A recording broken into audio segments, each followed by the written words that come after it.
क्या लिखेंगे नंबर 87। हाँ, तो आज से शुरू कर रहे हैं प्रोबेबिलिटी। ठीक, तो ये लास्ट टॉपिक है आपका। कुछ लोग बोल रहे हैं कि स्टैटिस्टिक्स नहीं पढ़े हैं, तो वो पढ़ा दूंगा, लेकिन हाँ ये लास्ट टॉपिक है और ये one of the important topic है ना। जी एडवांस के पॉइंट ऑफ व्यू से भी बहुत ज़्यादा इम्पोर्टेंट टॉपिक है। अच्छे अच्छे सवाल आते हैं, ये ध्यान रखिए। इसको पढ़ने से पहले आपको परमुटेशन कॉम्बिनेशन आना चाहिए। ठीक, उसके बिना इस चैप्टर को बिल्कुल मत छूइएगा, कुछ बनेगा ही नहीं।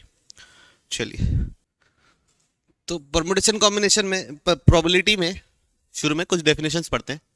तो सबसे पहला है एक्सपेरिमेंट। एक्सपेरिमेंट ऐसा ऑपरेशन जिसका रिजल्ट क्या हो, वेल डिफाइंड हो, उसको बोलते हैं एक्सपेरिमेंट। जैसे डाइस फेंक रहे हो तो आपको पता ही है ना कि 1 2 3 4 5 6 आने वाला है। ठीक है, सिक्का उछाल रहे हो, मतलब जिसका आउटकम वेल डिफाइंड हो। अब रैंडम एक्सपेरिमेंट। रैंडम एक्सपेरिमेंट का मतलब क्या होगा, जिसका आउटकम फिक्स ना हो, जिसका आउटकम हर बार अलग अलग आने के चांसेस हो। जैसे कॉइन टॉस करोगे तो कभी हेड आ सकता है, कभी टेल आ सकता है।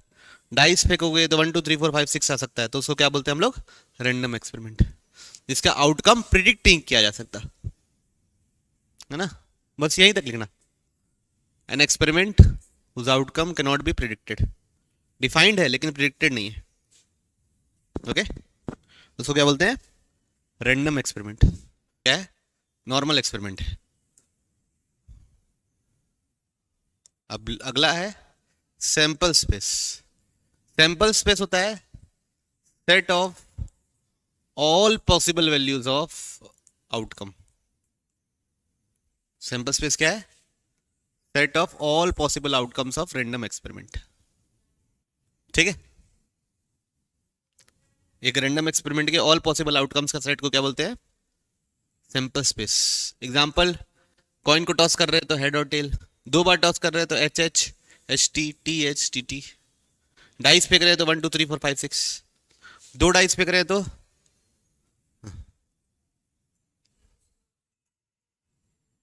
2 डाइस फेंक रहे हैं तो 36 आउटकम होंगे, 1 1 2 2 3 3।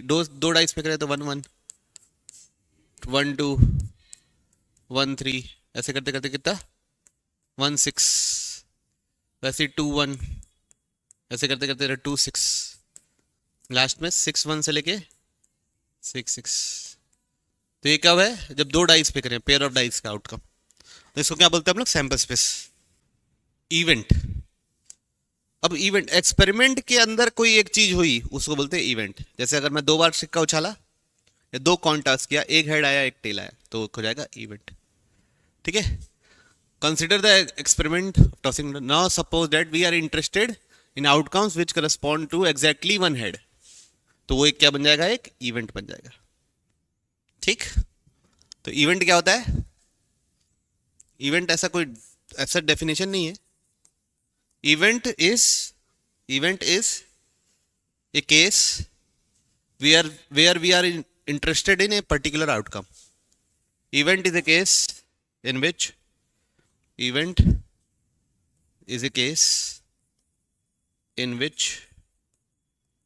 we are interested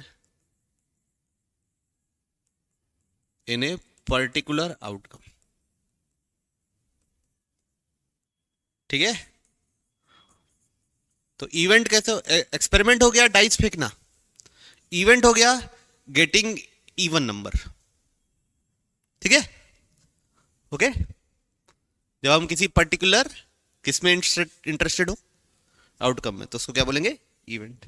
नोट करके लिख लो, सैंपल स्पेस यूनिवर्सल सेट का काम करता है। पाई मतलब होता है नल सेट, इसको हम बोलते हैं अगर कुछ भी इम्पॉसिबल इवेंट को बोलते हैं। ठीक है, S is a subset of S, मतलब अगर कैपिटल एस बोल रहे हो तो यूनिवर्सल सेट है, तो वो किसको सिग्निफाई करेगा, श्योर इवेंट को, हमेशा ही होगा। पाई नल सेट है, नल सेट मतलब कोई भी एलिमेंट उसमें नहीं है, मतलब इम्पॉसिबल इवेंट, वो कभी नहीं हो सकता। जैसे डाइस फेंक रहे हैं और 7 आ जाए, ठीक, तो क्या है, इम्पॉसिबल इवेंट। और डाइस फेंके और एक नेचुरल नंबर आ जाए, वो क्या है, एक श्योर इवेंट। ठीक, समझ गए बात को, ऐसी बस टर्मिनोलॉजी है बच्चों, ऐसा कुछ बात ही है बस। तो अगली चीज क्या ध्यान रहे बच्चों हम लोग, सिंपल इवेंट या एलिमेंट्री इवेंट। तो अगर किसी इवेंट का आउटकम सिर्फ एक ही पॉइंट है, सैंपल स्पेस का क्या है, सिर्फ और सिर्फ सिंगल एलिमेंट है, तो उसको हम क्या बोलेंगे, सिंपल इवेंट या elementary event. The event that has only one sample point of sample space. जैसे एक डाइस फेंके और गेटिंग नंबर 4, तो वो क्या हो जाएगा, एक सिंपल इवेंट। ओके, डाइस फेंके और उसमें बोल दिए गेटिंग इवन नंबर, तो वो सिंपल इवेंट नहीं रह जाएगा बच्चों। क्यों? क्योंकि उसमें एक से ज्यादा लोग हैं। कॉइन टॉस किए, गेटिंग हेड बोल दिए, सिंगल कॉइन टॉस किए, तो ये क्या हो जाएगा, सिंपल इवेंट। ठीक है, जिसमें सिर्फ और सिर्फ क्या हो, सिंगल आउटकम, एक ही सैंपल पॉइंट। कोई दिक्कत? एग्जांपल लिख लिए। मिक्स्ड इवेंट, कंपाउंड इवेंट और कंपोजिट इवेंट, तब यहां पे क्या होगा, मोर देन वन सैंपल पॉइंट होंगे। ठीक,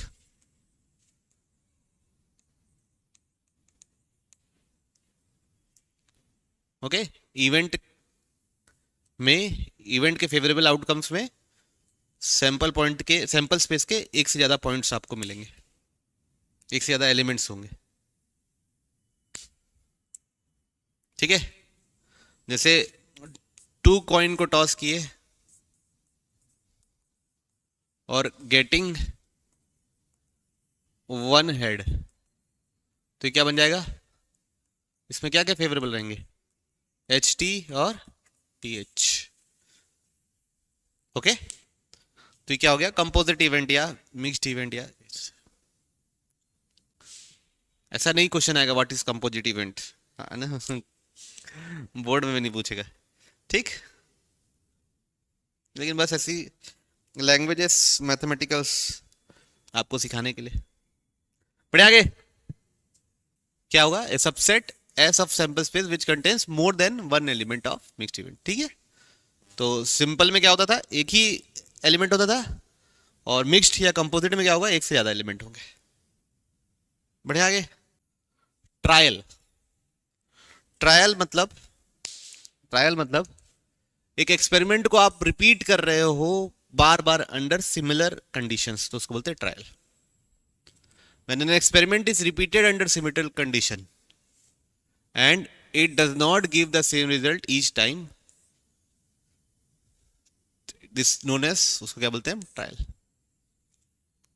जैसे आप सिक्का टॉस किए 10 बार, है ना, डाइस फेंके 5 बार, वो सब क्या कहलाएंगे, हर बार फेंक रहे हो तो उसको क्या बोलेंगे, ट्रायल।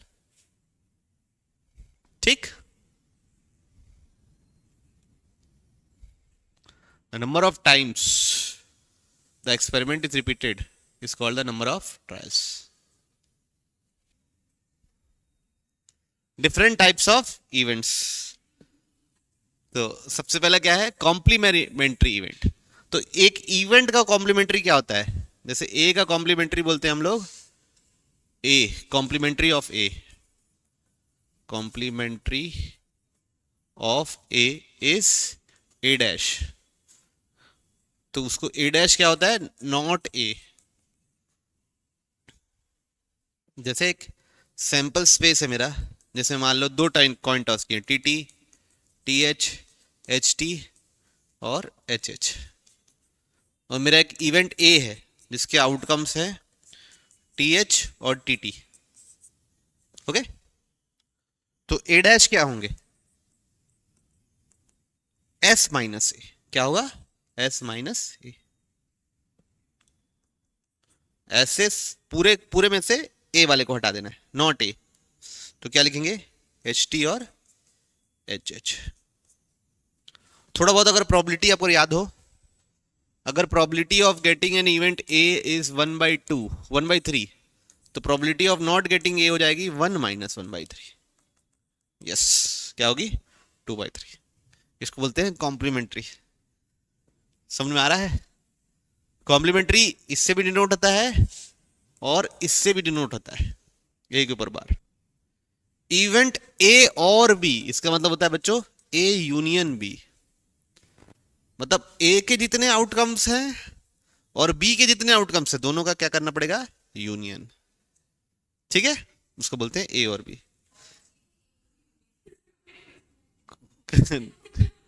ऐसा भी लिख सकते हो, आइदर ए और बी और both is called, is also called as A और बी। ठीक है, अगला क्या है, A and B. A and B मतलब बच्चों क्या होता है, ए इंटरसेक्शन बी, दोनों को बिलोंग करे। ठीक है, both A and B, outcomes which belongs to both A and B, उसको बोलते हैं ए इंटरसेक्शन बी। अब अगला देखिए, event A but not B, तो उसको बोलते हैं ए माइनस बी। बच्चों वही चीज होती है, ए इंटरसेक्शन बी कॉम्प्लीमेंट, या इसको ऐसा भी बोल सकते हैं ए माइनस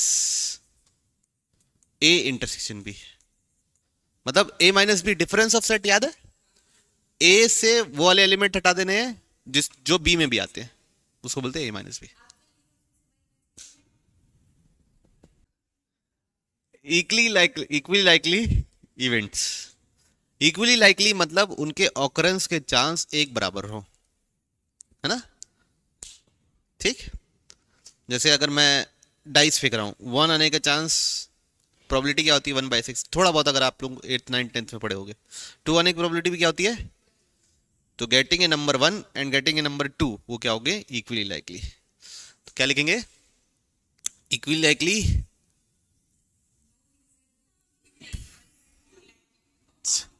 चलो ये ऐसे लिख लेते हैं, when probability of events are equal, है ना, probability of events are equal. ये लैंग्वेजेस पढ़ लीजिएगा, किताब की लैंग्वेज बहुत जरूरी रहती है, कभी कभी रीड कर लीजिएगा, लेकिन लिखने की जरूरत नहीं है। When probabilities of events are equal, उसको हम क्या बोलते हैं, इक्वी लाइकली। ठीक है, एग्जाम्पल समझ में आया, एक और बताना है, एग्जॉस्टिव इवेंट्स। बच्चों ऐसे इवेंट्स का कलेक्शन, ऐसे इवेंट्स का कलेक्शन जिनका यूनियन करे तो हमको पूरा सैंपल स्पेस मिल जाए। ठीक है, ऐसे यूनियन का सिलेक्शन, ऐसे इवेंट्स का कलेक्शन जिनका यूनियन करें तो क्या मिल जाए, पूरा सैंपल स्पेस मिल जाए, उसको हम बोलते हैं exhaustive events.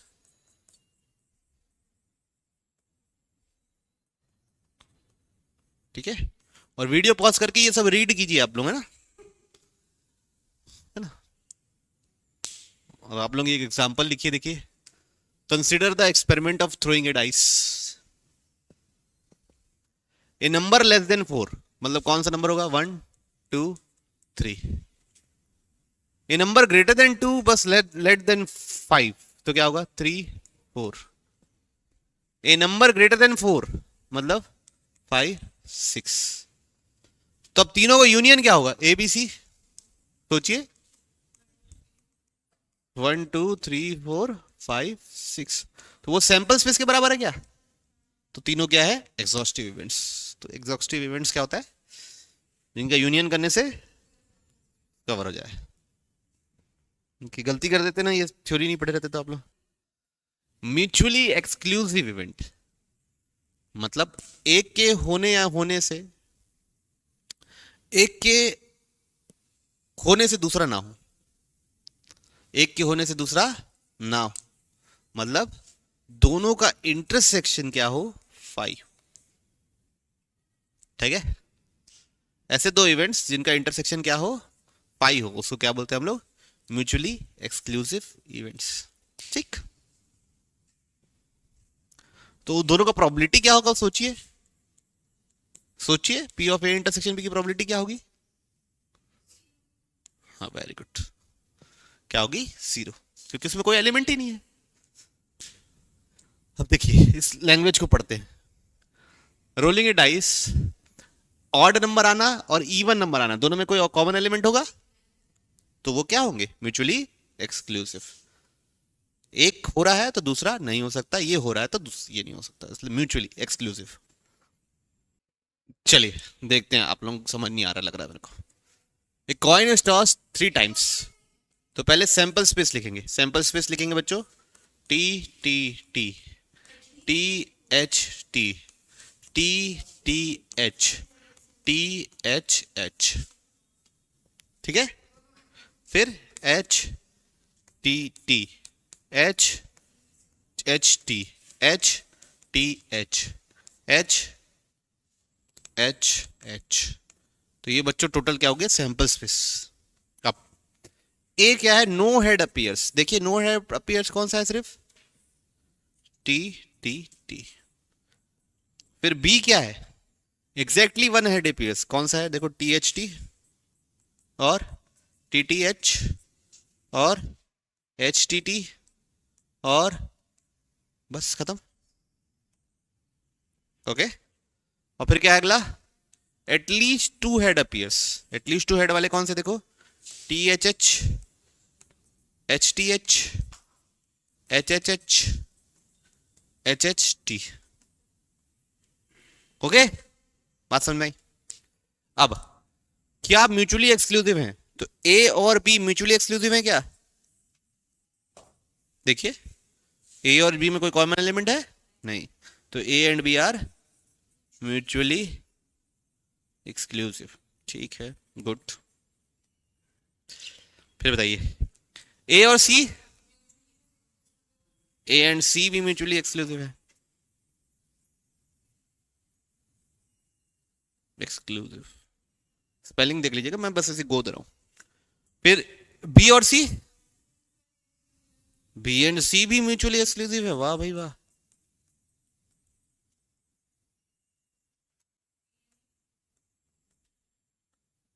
A B C, A B C भी म्यूचुअली एक्सक्लूसिव है, तो पूरे ए बी सी क्या है, म्यूचुअली एक्सक्लूसिव आपस में, क्योंकि कोई भी कॉमन एलिमेंट नहीं है। अब तीनों का यूनियन, फिर सारे एलिमेंट मिल रहे हैं क्या, सारे के सारे एलिमेंट्स मिल रहे हैं। यहां पे 3 और 1 4 और 4 8, तो ये किसके बराबर है, एस। तो कैसे इवेंट्स हैं ये, एग्जॉस्टिव भी है। क्लैरिटी है सबको, कंफ्यूजन फिर से बताना है। प्रोबेबिलिटी किसी भी इवेंट की 0 से हमेशा बड़ी होती है, बराबर होती है ना, और 1 से हमेशा छोटी होती है, बराबर होती है, ये ध्यान रखिए। प्रोबेबिलिटी अगर किसी इवेंट की 0 है तो उसको हम बोलते हैं इम्पॉसिबल, और अगर उसकी प्रोबेबिलिटी 1 है तो क्या बोलते हैं, श्योर इवेंट। ठीक है, कोई इश्यू तो नहीं, लेकिन 1 से ज्यादा कभी नहीं होती। जैसे कुछ लोग बोलते हैं ना 200% प्रोबेबिलिटी है। पी ऑफ एस क्या होगा, 1, क्योंकि उसमें सारे की सारी चीजें आएंगी। अब देखिए एक्सक्लूसिव इवेंट है, तो हमको एक थ्योरी पता है, P of E union F होता है बच्चों, P of E plus P of F minus P of E intersection F. पढ़े होगे आप लोग उसमें, सेट थ्योरी में पढ़े हो, ई यूनियन एफ बराबर है। तो वैसे ही यहाँ पे प्रोबेबिलिटी में होता है। अब म्यूचुअली एक्सक्लूसिव इवेंट है, तो ये वैल्यू क्या होगी, 0, तो उसके लिए क्या हो जाएगा ये। ओके, और पी ऑफ आई क्या होगा, 0 होगा। कोई इशू तो नहीं, किसी को समझ नहीं आया तो बोलिए। Probability of probabilities of equally likely outcome. देखिए बहुत इंपॉर्टेंट बात आ गई यहाँ पे, क्या आ गई, important classical definition, classical definition of probability.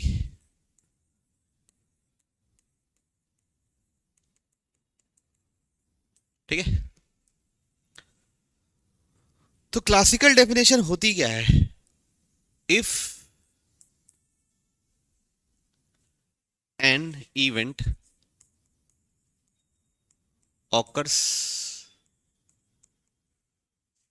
occurs in m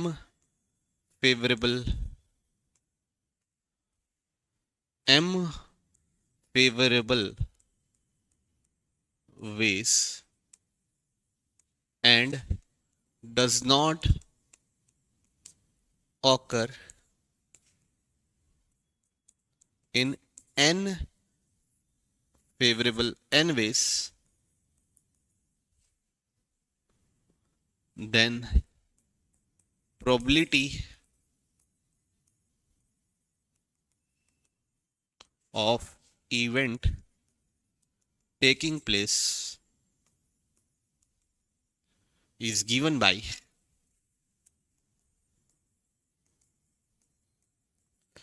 P of E is equals to, ऊपर लिखेंगे फेवरेबल वेस और नीचे लिखेंगे टोटल वेस। ऊपर क्या लिखते हैं बच्चों हम लोग? फेवरेबल आउटकम्स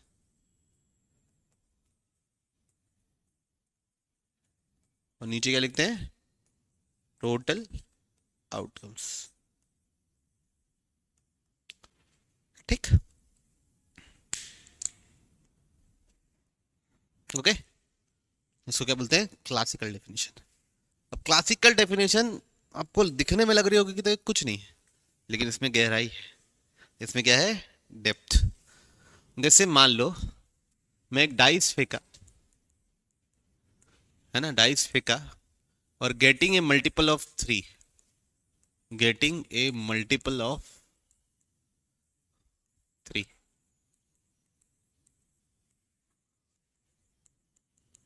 ठीक, तो उसकी प्रोबेबिलिटी क्या होगी? सोचिए। सिंगल डाई फेंका हो ना, हाँ बताओ। प्रोबेबिलिटी फेवरेबल क्या होंगे? 2 और टोटल क्या होगा? 6। तो उसको क्या लिखते हैं? प्रोबेबिलिटी क्या होगी? 1/3। फेवरेबल होगा बच्चों हमारा 3 और 6, मल्टीपल ऑफ 3, और ओवरऑल पूरा क्या होगा? 1 2 3 4 5 6।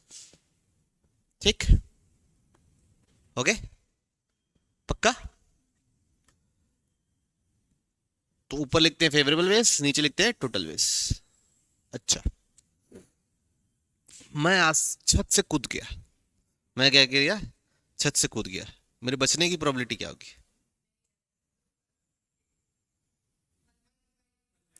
1/2। अच्छा, तो ऐसे तो यहाँ पे भी या तो मल्टीपल ऑफ 3 आएगा या तो नहीं आएगा। डाइस फेंके या तो मल्टीपल ऑफ 3 आएगा या तो नहीं आएगा। हम्म, ऐसा हो सकता है ना 1/2, या तो आएगा या तो नहीं आएगा, दो जो चांसेस है।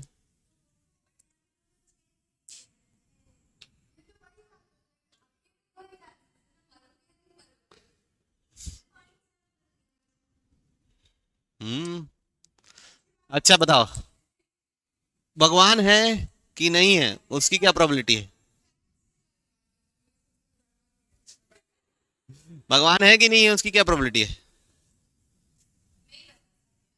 क्यों 1/2 क्यों नहीं बोल रहे? या तो होंगे या तो नहीं होंगे। आप पेपर दोगे जेई का, मान लीजिए, या बोर्ड एग्जाम का, आप पास होगे कि नहीं होगे, उसकी क्या प्रोबेबिलिटी होगी?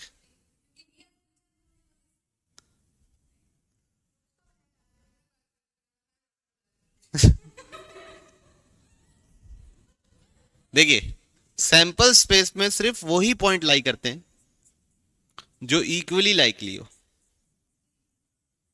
क्या हो? Equally likely. हर आदमी इक्वली लाइकली होना चाहिए।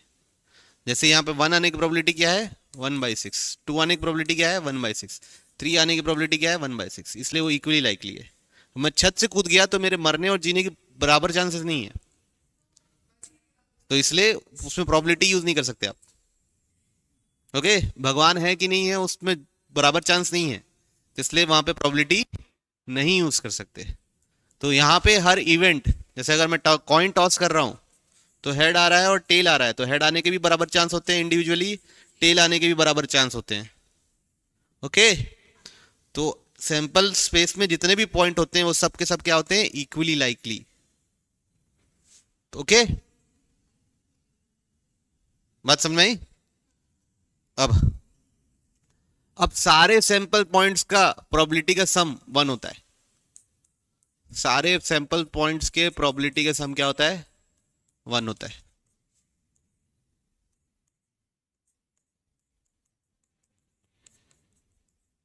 सब होगा 1/n और सब क्या होंगे? 1। n/n। ठीक,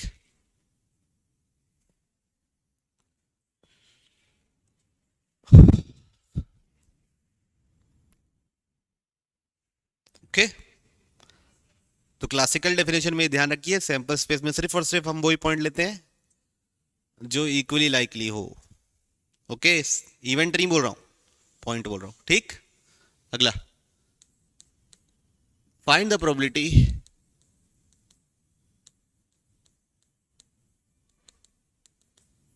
of getting a multiple of 5 from a set of natural numbers।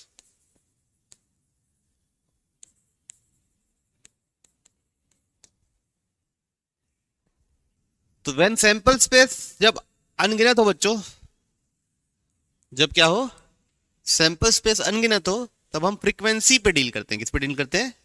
Frequency. तो प्रोबेबिलिटी ऑफ इवेंट, हर 5 में से एक नेचुरल नंबर क्या होगा?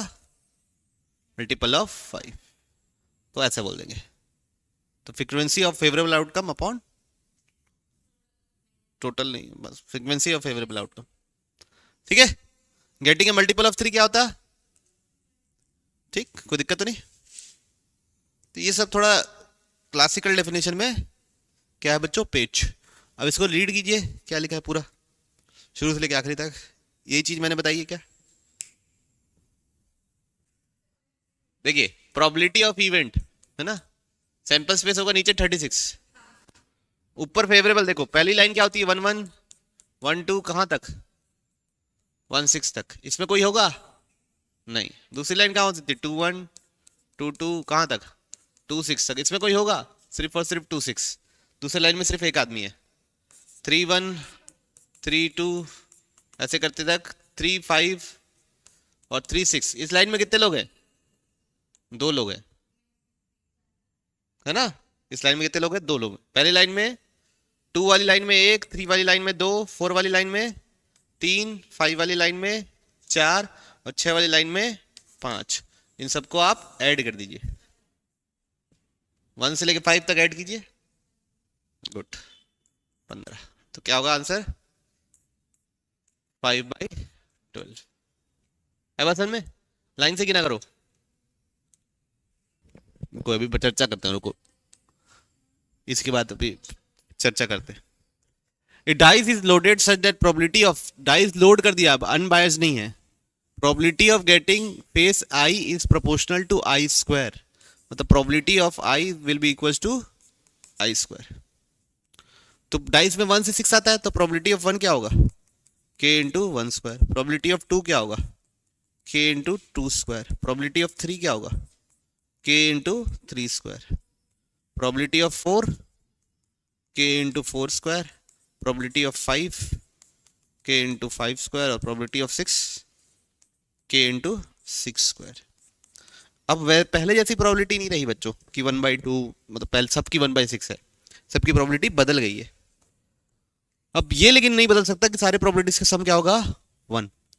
तो लिखेंगे k into 1 square plus k into 2 square, ऐसे करते करते k into 6 square equals to 1। k common ले लिए, अंदर 1 square plus 2 square plus 6 square equals to 1। क्या होता है? n स्क्वायर तक का sum n into n plus 1 into 2n plus 1 divide by 6 equals to 1। दोनों कट गया तो k कितना निकला? 1/91। ठीक है, अब सबकी प्रोबेबिलिटी भी निकल गई बच्चों, k निकल गया। तो खैर, हमको क्या पूछा है? Find the probability of occurrence of prime number. Prime number, prime number मतलब कौन कौन से? 2 3 एंड 5। तो k into 2 square plus k into 3 square plus k into 5 square. तो k कॉमन ले लिए, 2 स्क्वायर होता है 4, 3 स्क्वायर होता है 9, 5 स्क्वायर होता है 25। तो टोटल हो गया 38k, मतलब 38/91। ठीक है, तो कहाँ थे हम लोग? खोटे सिक्के के ऊपर। देखिए, ये क्वेश्चन में एक आर्ट है, एक कला है बच्चों। Consider an experiment of tossing a coin. If coin shows head, toss it again. तो सैंपल्स पे लिख रहे हैं, कॉइन हेड शो किया, दोबारा फेंकेंगे हेड मिलेगा। कॉइन हर्ट शो किया, दोबारा फेंकेंगे टेल मिलेगा। If it shows tail, tail show किया तो डाइस फेंक रहे हैं, तो 1 मिलेगा, 2 मिलेगा, 3 मिलेगा, 4 मिलेगा, 5 मिलेगा, 6 मिलेगा। तो ये हो गया sample space. Find the probability that number greater than 4। तो बच्चों आप ये गलती कर सकते हैं आप लोग सबको ही कि नंबर ग्रेटर देन 4 मतलब 2/8 लिख दिए। टोटल 8 लोग हैं, 2/8। लेकिन ये रॉन्ग है, क्योंकि ये इवेंट्स इक्वली लाइकली नहीं है। कैसे? हेड हेड आने की प्रोबेबिलिटी क्या होगी? पहले बार में हेड आने की प्रोबेबिलिटी 1/2, दूसरे आने में हेड आने की प्रोबेबिलिटी 1/2, टोटल कितना होगा 1/4। हेड टेल आने की प्रोबेबिलिटी क्या होगी? पहले में हेड आने की प्रोबेबिलिटी 1/2, दूसरे में टेल आने की प्रोबेबिलिटी 1/2, तो ये भी कितना होगा 1/4। टेल 1 आने की प्रोबेबिलिटी क्या होगी? पहले में टेल आया 1/2, दूसरे में 1 आने की प्रोबेबिलिटी 1/6, तो ये हो गया 1/12। तो ये इक्वली लाइकली नहीं है। क्लासिकल डेफिनेशन तभी लगती है फेवरेबल अपॉन टोटल जब हम हर इवेंट क्या हो इक्वली लाइकली। तो अब इसको कैसे सॉल्व करेंगे? यहाँ पे हम इंडिविजुअली सबकी प्रोबेबिलिटीज ऐड करेंगे। जैसे dice shows a number greater than 4, मतलब किसको किसको ऐड करना है? Probability T5 plus probability T6। तो probability T5 1/2 into 1/6 plus 1/2 into 1/6, total कितना आएगा 1/6। At least one tail, at least one tail क्या होगा? ये सब। तो इसकी प्रोबेबिलिटी क्या है 1/4। बाकी सब की प्रोबेबिलिटी क्या है? कितने लोग हैं 6, इंटू सबकी प्रोबेबिलिटी क्या है 1/2, 1/12 सॉरी है ना। तो कितना होगा देखो, कट गया। तो 1/4 plus 1/2 that is 3/4। Okay, clear है? बढ़े आगे। 5/9 आ रहा है। 4 candidates ABCD have applied for a post. तो probability of A selecting is twice that of B. B and C का probability सेम है, मतलब वो twice that of C हो जाएगा। And while C is twice likely of D, तो P of C है 2 times P of D, है ना। तो बच्चों हम लोग क्या करते हैं, P of D को मान लेते हैं X, तो P of C क्या हो जाएगा 2x। तो P of C 2x है, तो P of B क्या होगा? वो भी सेम होगा 2x। और P of A क्या हो जाएगा 4x। सबको ऐड करने से क्या आएगा 1। तो 5 + 4 9x इज इक्वल टू 1, तो x इज इक्वल टू 1/9। ठीक। तो probability that C will be selected, C will be selected मतलब 2x, मतलब 2/9। Probability that A will not be selected, तो P ऑफ A कॉम्प्लीमेंट क्या लिखेंगे 1 minus P of A। P of A क्या होगा बच्चों 1 माइनस 4/9 डेट इज 5/9। तो वो क्लियर है? बढ़ो आगे। तो P ऑफ A मान लो वो कितना दिया है 1 + 3p/3। P ऑफ B कितना दिया है बच्चों लोग 1 minus p/4। P of C कितना दिया हुआ है 1 माइनस 2p/2। अब आपको 3 म्यूचुअली एक्सक्लूसिव, तीनों म्यूचुअली एक्सक्लूसिव है। और फाइंड द, देखिए म्यूचुअली एक्सक्लूसिव मतलब P of A union B union C is equal to क्या होता है P of A plus P of B plus P of C, और बाकी फिर minus A intersection B, B intersection C intersection फिर plus, वो सब के सब क्या हो जाएंगे गायब। तो ये A union B union C 0 से 1 के बीच में लाई करता है, 0 से 1 के बीच में लाई करता है। तो तीनों का सम भी किसके बीच में लाई करेगा 1 से 0 से 1 के बीच में।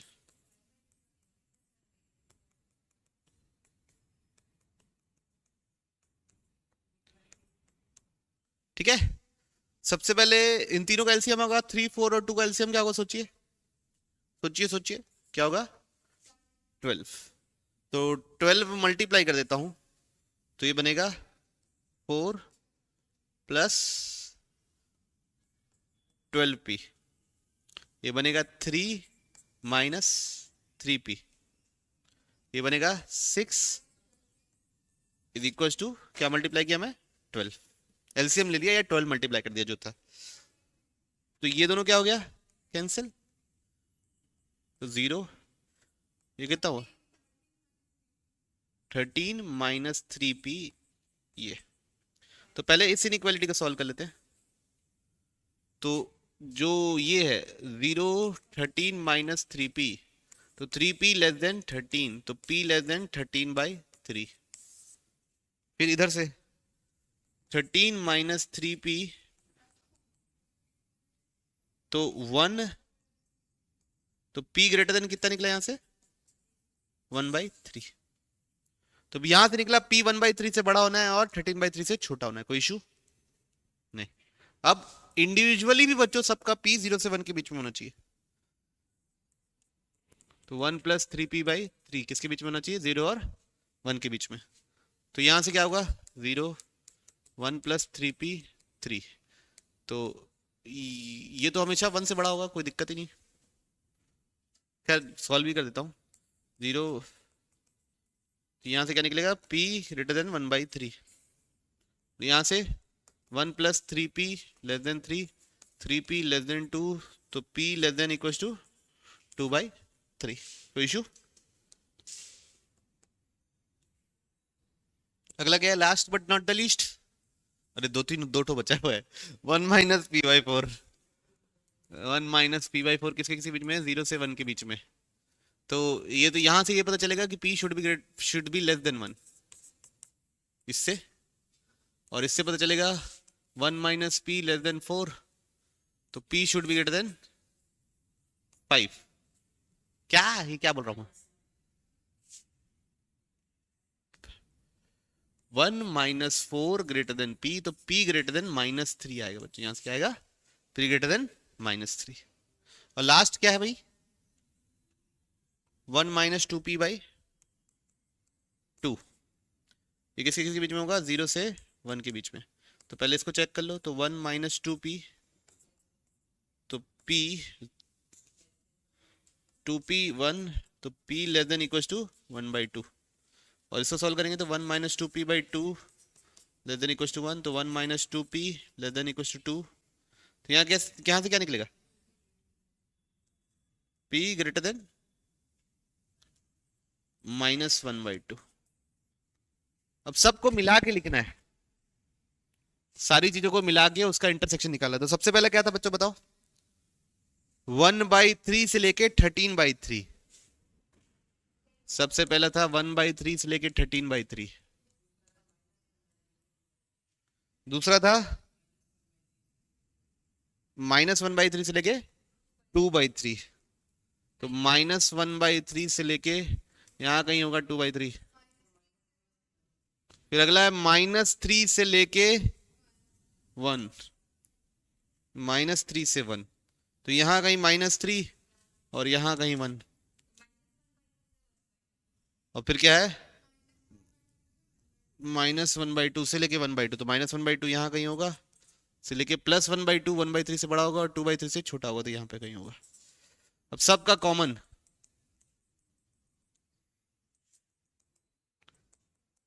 सबका कॉमन क्या दिख रहा है, क्या दिख रहा है, 1/3 से 1/2। कोई इशू दिखो नहीं, कंफर्म। तो p 1/3 से बड़ा होगा और 1/2 से छोटा होगा, दोनों इंक्लूडेड। तो ये एग्जैक्ट सेम सवाल जेईई मेंस में पूछा जा चुका है। अगला odds in favour, odds in against. बच्चों मार्केट में आप ये शब्द बहुत बार सुने होंगे, जो लोग सट्टा बाजार और इस सब में और मैच में सट्टा लगाते हैं उन्होंने ये सुना होगा, odds in favour, odds in against. ठीक है, तो if an event is favourable in m ways and unfavorable in क्या ways बच्चों, n ways, then odds in favor, वो होता है फेवर वाले को ऊपर लिखो, अनफेवरेबल वाले को नीचे लिखो। ऑड्स इन अगेंस्ट अनफेवरेबल लिखो ऊपर लिखो और इसको नीचे लिखो। ये बच्चों ये 1 से बड़ा हो सकता है। Okay, odds in favour, favourable upon total नहीं ना, वो तो प्रोबेबिलिटी होती है। Favourable upon unfavourable. अगर क्या लिख रहे हो, odds in favour, odds against में क्या लिखोगे, अनफेवरेबल अपॉन क्या, फेवरेबल। कोई इशू नहीं क्या बहन, सुट्टा। देखिए क्या बोल रहा है, ए determinant is chosen at random from the set of all determinants of order 2। तो डिटर्मिनेंट कितने ऑर्डर का बनना है, 2, A B C D, 2x2 का डिटर्मिनेंट बनना है। इसमें सिर्फ 0 एंड 1 यूज कर सकते हैं। तो पहले तो कितने नंबर ऑफ डिटर्मिनेंट बन सकते हैं, सैंपल स्पेस। ए को कितने तरीके से भर सकते हो बच्चों, 2 तरीके से, 0 भी डाल सकता हूँ 1 भी डाल सकता हूँ। बी को कितने तरीके से भर सकते हो, 0 2 तरीके से, सी को 2, डी को भी 2, तो टोटल कितना हुआ 16। तो 16 टोटल डिटरमिनेंट बन सकते हैं, 16 अलग अलग किस्म के डिटरमिनेंट बन सकते हैं। अब फेवरेबल, अब हमारा डिटरमिनेंट क्या होना चाहिए, नॉन जीरो होना चाहिए। अब एक बार सोचो, चारों के चारों अगर 1 हो गए तो 0 हो जाएगा। तो भैया 3 1 होना है और 1 0 होना है। 3 1 और 1 0 में तो 110% डिटरमिनेंट 0 नहीं होगा। तो ऐसे कितने बन सकते हैं, 4। कैसे, 4 में से कोई 4C3 में से कोई भी, 4C1 में से कोई भी एक जगह चुना, वहां पे क्या डाल दिया, 0 डाल दिया, और बाकी सब जगह 1 डाल दिया। तो कितने बनेंगे ऐसे, 4। समझ लो, बना बना के दिखाऊंगा तो 1 1 0 1 0 1 1 1 और 1 0 1 1 ऐसा। अब 2 0 और 2 1, तो जो 2 0 और 2 1 या तो 1 1 ऐसे डायगोनल में आए या तो ऐसे आए, क्योंकि एक रो में आ गया 0 या एक कॉलम में 0 आ गया तो डिटरमिनेंट 0 हो जाएंगे। तो ऐसे कितने बने, 2। और कुछ 3 0 होने से तो खत्म, 4 0 होने से भी खत्म। तो टोटल कितने बने फेवरेबल, 6। यहां 4 यहां 2, तो प्रोबेबिलिटी क्या हो जाएगी, 6/16 दैट इज 3/8। बढ़ाओ आगे गाड़ी। A dice is rolled 3 times, 3 times roll करते हैं। Find the probability of getting a larger number than previous for each time. खैर ये सब तो छोड़ो, पहले सैंपल स्पेस निकालते हैं। तो यहाँ पे आने के आउटकम कितने में, 6, यहाँ पे भी 6, यहाँ पे भी 6। तो नीचे कितना जाएगा, 6 × 6 × 6। ऊपर नहीं, नीचे ही नहीं, ऊपर ही होगा। ये तो हम बोलेंगे तो 216। अब फेवरेबल, तो फेवरेबल में बच्चों ऐसा होना है कि जैसे 1 3 फिर 6 आए, है ना, 1 2 4 आए, या 4 5 6 आए, ऐसा है फेवरेबल। हर बार पिछले बार से ज्यादा है। तो हम क्या करेंगे, 6 में से 3 नंबर चुनेंगे और उनको अरेंज करने का कितना तरीका है, एक ही तरीका है। क्यों, क्योंकि सबसे बड़ा नंबर तीसरे को देना है, फिर इसको। तो इतने किस्म के आउटकम हो सकते हैं। 63 इज 20, तो प्रोबेबिलिटी क्या हो जाएगी, 20/216। काटी काटिए, जोर से बोलिए, सबको समझ में आया, पक्का। बच्चों ये वैसे ही क्वेश्चन है कि डिजिट्स को इंक्रीजिंग ऑर्डर में होना चाहिए, ऐसा 5 डिजिट नंबर बनाओ, डिजिट डिक्रीजिंग ऑर्डर में हो, या रमेश सीता और राजू बोलते हैं कि हम रमेश के बाद जाऊंगा सीता के बाद जाऊंगा, ये सब वाले क्वेश्चंस है ना, जहां पे ऑर्डर नहीं बदलता। तो लिख रही हो तो सेंगेज है। एडिशन थ्योरम ऑफ प्रोबेबिलिटी, तो बच्चों ये बोलता है P of A union B बराबर होता है P of A plus P of B minus P of A intersection B. आई बात सुन, याद है सेट थ्योरी में भी ऐसी चीज देखे। फिर अगला P of A union B union C, ये क्या हो जाएगा बच्चों, P of A plus P of B plus P of C, फिर minus P of A intersection B minus P of A intersection C minus P of B intersection C plus P of A intersection B intersection C. अब एक last लिख लेते हैं, P of A one union A two, ऐसे करते करते union A n, वो क्या होगा, summation P of A i, i one से लेके n, minus summation i one से लेके n P of A i intersection, क्या लिखें यार, बी आई लिख दो साले को, ठीक, समझ गया था, दो दो का माइनस करना है, प्लस तीन तीन का प्लस करना है, एंड समेशन, समेशन में कुछ नहीं लिखते ना, आई जे वगैरह नहीं लिखते, हटाओ साले को, समेशन आई, आई नहीं लिखना, समेशन नहीं लिखना अभी बोला, P of A intersection B intersection C, फिर माइनस, ठीक, and so on, okay, A one A two A three, चलो हटाओ ना, ठीक, समझ गए आप लोग, तो इसको क्या बोलते हैं, एडिशन थ्योरम ऑफ प्रोबेबिलिटी, मैं इसलिए लिखवा दिया ताकि आप लोग ना वो ना हो गुमराह। एक coin is tossed n times, तो सैंपल स्पेस क्या होगा, 2 का पावर n, क्योंकि हर बार दो प्रकार किस्म के आउटपुट है, head tail head tail head tail.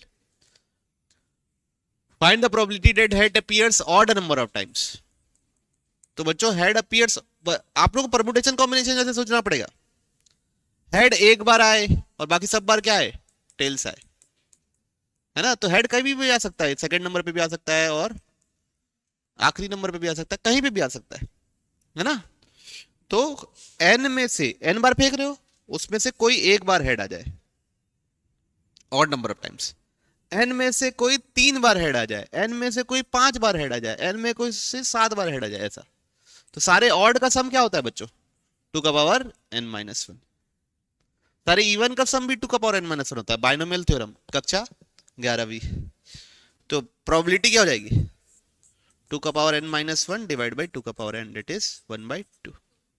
अच्छा आप ये बोल रहे हो कि h h h और t t t t t t कितने तरीके से अरेंज हो सकता है, वही हो गए ना, टोटल कितने लोग हैं, n लोग, ये कितने बार रिपीट हुआ है, 3 बार, तो इसलिए उससे डिवाइड कर दिए, ये कितने बार रिपीट हुआ है, n माइनस 3 बार, तो उससे डिवाइड कर दिए, तो टोटल किस्म के अरेंजमेंट आ गए, यही क्या होता है, nc3 तो होता है, ऐसे भी सोच सकते हो, लेकिन उसी रास्ते से सोचना है, ओके, बढ़िया, आगे क्या होगा, कार्ड है प्रोबेबिलिटी, टोटल कितने कार्ड होंगे, 52, अब किंग भी नहीं होना चाहिए और हार्ट भी नहीं होना चाहिए, तो किंग कितने होते हैं, हार्ट कितने होते हैं, 13, लेकिन एक अपन गिन चुके हैं, तो टोटल कितने हो गए, 4 + 12, है ना, तो टोटल कितने 16, तो दोनों ही नहीं होना चाहिए, तो क्या कर दो 52 - 16, कितना आएगा बच्चों, बढ़िया, आगे बच्चों पीएनसी पढ़ते पढ़ते रिवाइज करते रहिए, पीएनसी की बहुत ज्यादा जरूरत पड़ेगी, है ना, अब शुरुआत ही हुई है। A fair dice is thrown 3 times, P Q R are the number obtains on the dice, find the probability that this is equals to 1, तो खैर सैंपल स्पेस लिख देता हूं, वो होगा 216, सैंपल स्पेस क्या होगा 216, अब i का पावर p प्लस i का पावर q प्लस i का power r is equals to क्या होना चाहिए 1, i का पावर 1 कितना होता है, i का पावर 2 कितना होता है -1, i का पावर 3 कितना होता है -i, i का पावर 4 कितना होता है +1, i का पावर 5 कितना होता है, फिर से i होता है, i का पावर 6 कितना होता है -1, ओके, अब ये तीनों का सम क्या होना चाहिए 1 होना चाहिए, तो ऐसा हो सकता है बच्चों, एक +i हो, एक -i हो और एक 1 हो, +i कैसे कैसे हो सकता है, देखो ये दोनों +i वाले खेल, -i वाले कौन से, एक ही है ना, तो एक हो सकता है i का पावर 1 वाला, i का पावर 3 वाला और i का पावर 4 वाला, ताकि 1 मिले। अब ये 3, 1 और 4 PQR में कितने तरीके से अरेंज हो सकते हैं, 3 फैक्टोरियल, तो ये हो गया 3 फैक्टोरियल, तो समझ में आया, फिर आगे i का पावर 5, i का पावर 5, ये 1 i हो गया, और ये वापस 3 और ये 4, ये भी कितना हुआ 3 फैक्टोरियल, ठीक है।